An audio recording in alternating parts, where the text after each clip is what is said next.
శుభోదయం అండి. మనకి ఈ రాశి ఫలాల్లో ఇప్పుడు సెప్టెంబర్ మాసం రాబోతోంది. ఈ సెప్టెంబర్ మాసంలో కన్యా రాశి వాళ్ళకి ఫలితాలు ఎలా ఉన్నాయో తెలుసుకుందాం. కన్యా రాశి అంటే మీకు తెలుసు, అందరికీ తెలిసిందే. ఉత్తర 2, 3, 4 పాదాలు, హస్త 1, 2, 3 పాదాలు, చిత్త 1, 2 పాదాలు, ఇవన్నీ 9 పాదాలు కలిస్తే మనకి కన్యా రాశి వారి కింద వస్తారు. ఈ కన్యా రాశి వారికి ఈ సెప్టెంబర్ మాసంలో గ్రహ సంచారాల విషయానికి వస్తే ఏంటంటే 3/2 అనుకూలంగా ఉంటుంది. 2/3 అన్నమాట. పనులు వేగవంతంగా కూడా అవుతాయి. ఖర్చులను సమర్థించుకునేట్లు ఆదాయాలు పెరుగుతాయి. మీకు బంధుమిత్ర వర్గం నుండి సహాయ సహకారాలు, కోఆపరేషన్ కూడా అందుతుంది. శుభకార్యాల యత్నం కూడా అనుకూలిస్తుంది. మీ మనోధైర్యాన్ని కూడా పెంచేటువంటి అవకాశం ఈ మాసంలో ఉంది. చురుకుగా మంచి తెలివిగా వ్యవహరిస్తారు. ఈ నెలలో కెరీర్ మంచి ఊపందుకుంటుంది.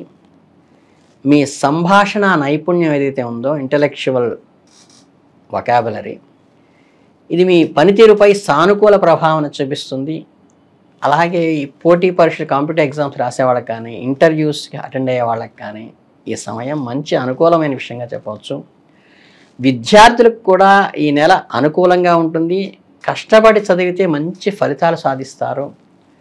కొత్త ఆలోచనలు పుట్టుకొస్తాయి ఇన్నోవేటివ్గా. వాటిని సద్వినియోగం చేసుకుని వెంటనే గ్రాస్ప్ చేసి ఇంప్లిమెంట్ చేసుకుంటే మీకు బెనిఫిట్ అవుతుంది. ఈ సెప్టెంబర్ 4 తర్వాత ఏంటంటే కొంచెం నిరుత్సాహంగా ఉంటుంది. ఏకాగ్రత లోపించినట్లుగా కూడా అనిపిస్తూ ఉంటుంది. ఈ సమయంలో కొత్త కొత్త ప్రాజెక్టులు ఏం ప్రారంభించకుండా ఇప్పటికే రన్నింగ్లో ఉండి మెయింటైన్ చేస్తున్న వాటి మీద దృష్టి పెట్టి డెవలప్ చేసుకోవడం మంచిది. కుటుంబ సభ్యుల సహకారం లభిస్తుంది. ఇంట్లో ఆహ్లాదకరమైన వాతావరణమే ఉంటుంది. కుటుంబ సభ్యులతో మీరు సమయం వెచ్చించేటువంటి అవకాశం కూడా నెలలో వస్తుంది. ముఖ్యమైన నిర్ణయాలు తీసుకునేటప్పుడు మాత్రం ఇన్నర్ సర్కిల్లో కుటుంబ సభ్యుల సలహా తీసుకోవటం మీకు చాలా అవసరం.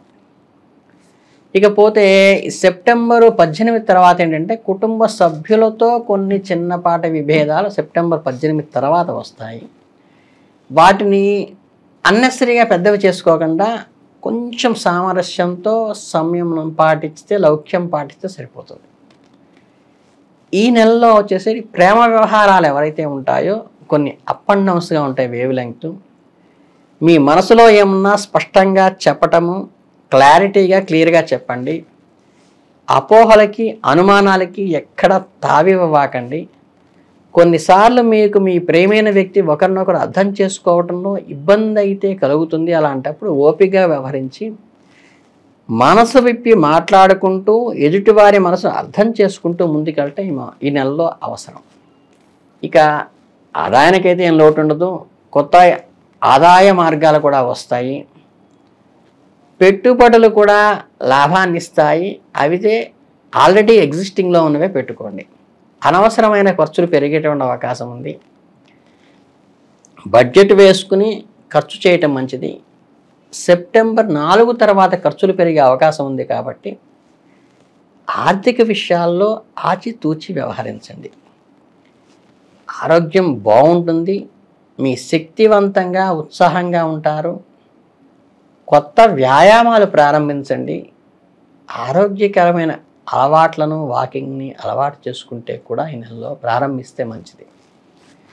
ఇక ఈ రాహు, కేతు ఛాయాగ్రహాల వల్ల ఏంటంటే చిన్నపాటి అనారోగ్యాల సమస్యలు తలెత్తవచ్చు. ఇండైజేషన్ కానీ, హెడేక్ కానీ లాంటివి కూడా ఏర్పడవచ్చు. సరైన ఆహారము, నిద్ర, వ్యాయామం ద్వారా వీటిని నివారించుకోవడానికి మీరు ప్రయత్నిస్తే మంచిది. అలాగే ఈ మాసంలో అబ్డామిన్కి రిలేటెడ్గా ఏమన్నా ఇబ్బందికరమైన పరిస్థితులు వచ్చినప్పటికీ కూడా ఆహారంలో మార్పులు చేసుకోవడం ద్వారా దాన్ని అధిగమించి సమీకృత బ్యాలెన్స్డ్ డైట్ తీసుకోవడానికి ప్రయత్నించండి. ఇక ఈ నెలాఖరికి వచ్చినట్లయితే ఆడిట్లో కానీ, అకౌంటెంట్ రంగాల్లో పనిచేసే వాళ్ళకి ఒత్తిడి పెరుగుతుంది.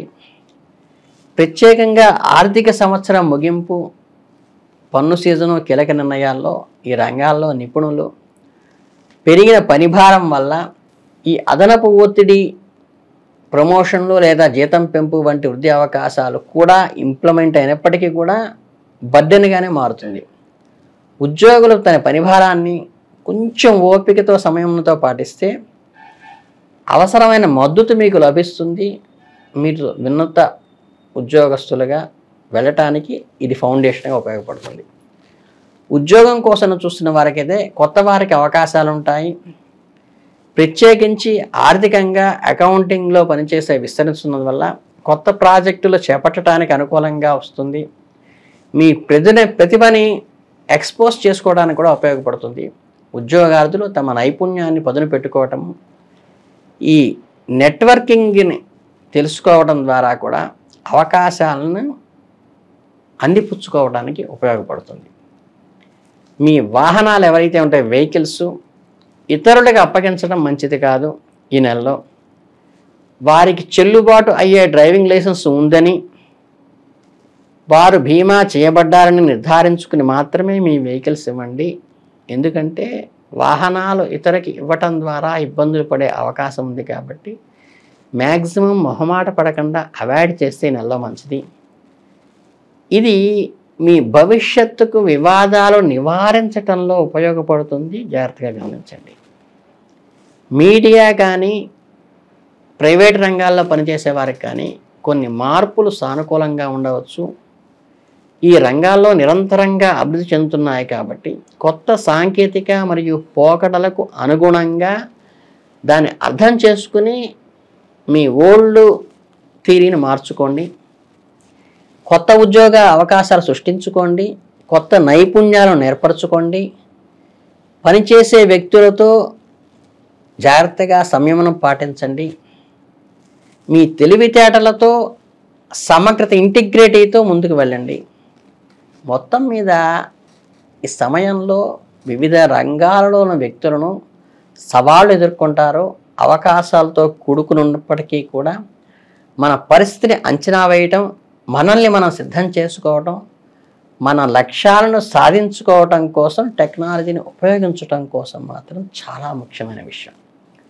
ఇక నెలలో ఈ పరిహారాలకు వస్తే ఏంటంటే, మీరు కనుక శనివారం నాడు నల్ల చీమలతో ఏదైనా ఆహారం వేయటం కానీ శని ప్రభావంలో కలిగే ఇబ్బందులను నివారించుకోవచ్చు. అలాగే హనుమంతుడికి కనుక మీకు తైలాభిషేకం చేసి మళ్ళీ రాయిని శుద్ధి చేసి అర్చన చేయటం ద్వారా కనుక మీకు ఈ శని దోష నివారించుకోవచ్చు. అలాగే దేవాలయ పరిసరాల్లో ఉన్నటువంటి దీపారాధనలో మీరు నూనె వెతికెళ్ళి నింపటం వల్ల ఏంటంటే కూడా శని దోష నివారణ నుంచి బయటపడవచ్చు. ఈ చిన్న రెమెడీ చేసుకుంటే అద్భుతంగా ఈ మాసం ముందుకెళ్తుందనే విషయాన్ని మీకు అందరికీ తెలియజేస్తూ ధన్యవాదాలు.